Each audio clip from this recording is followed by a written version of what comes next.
Open your phone bill, then look at your grocery receipt. If both feel higher than they should, it's not a coincidence. Canada is not ruled by pure monopolies, it's ruled by oligopolies. In wireless, Rogers, Bell, and Telus control close to 90% of the market. In banking, the Big Five hold roughly 90% of assets. And in domestic flights, Air Canada and WestJet command over 85%. When a few companies control the basics, prices move together and choices shrink. A true monopoly is one seller. Canada's version is different.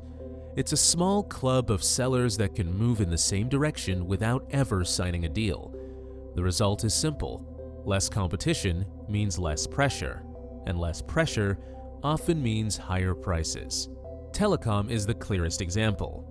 3 companies dominate wireless, and that domination shapes what you pay each month, especially for data.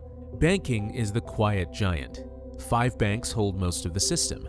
They set the tone for interest rates you feel, fees you notice, and credit rules that decide who gets approved. Groceries hit you every week, not just the store names, but the brands behind the shelves. Loblaws owns No Frills, Shoppers Drug Mart, T&T, and President's Choice.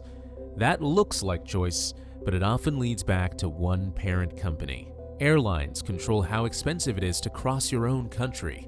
Canada is huge, but when 2 carriers dominate most domestic routes, you feel it in the fare.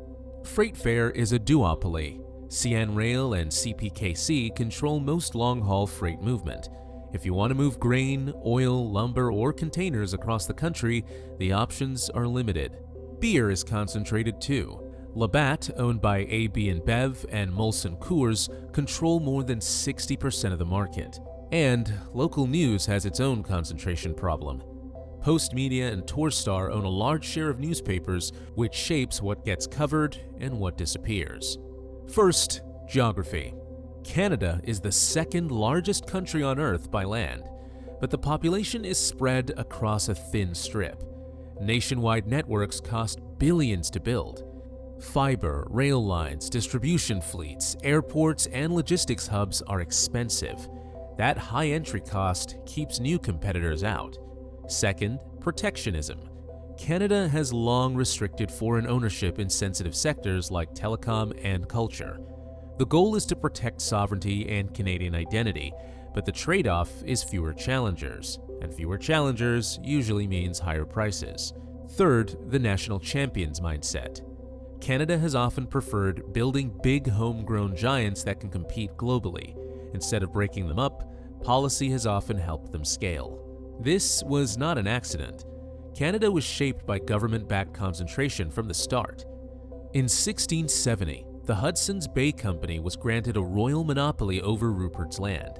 That was about 1.5 million square miles. For generations, it was trade, power, and governance rolled into one. In 1879, the national policy used high tariffs to protect Canadian manufacturers from the United States. That created captive markets. If foreign competition is blocked, domestic giants get room to grow. Then came the Canadian Pacific Railway. It received massive land grants and a 20-year monopoly on Western rail travel. The goal was national unity. The method was market control. Canada was built with a belief that concentration could create stability. The question is what it costs now. Higher prices are the first hit. Wireless bills stay stubbornly high.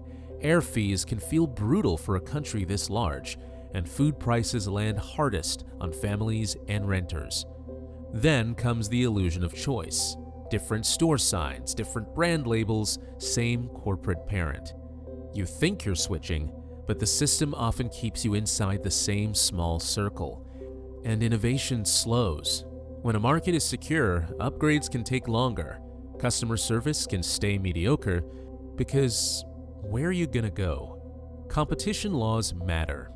The Competition Bureau can investigate, challenge, and push back, but if rules are weak, mergers can still slide through. And once the market shrinks, it rarely expands again. Canada can also widen the field carefully.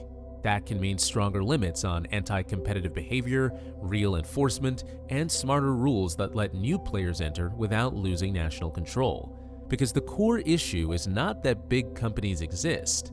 The issue is that the club stays small. Canada's oligopolies are not a mystery. They're the product of geography, policy changes, and history. They touch your phone bill, your grocery cart, your bank account, and your ability to travel. If Canada wants lower prices and faster innovation, the path is clear. More real competition, more real enforcement, and fewer markets where 2 or 3 giants set the terms for everyone else. Because when power concentrates, the cost of living follows.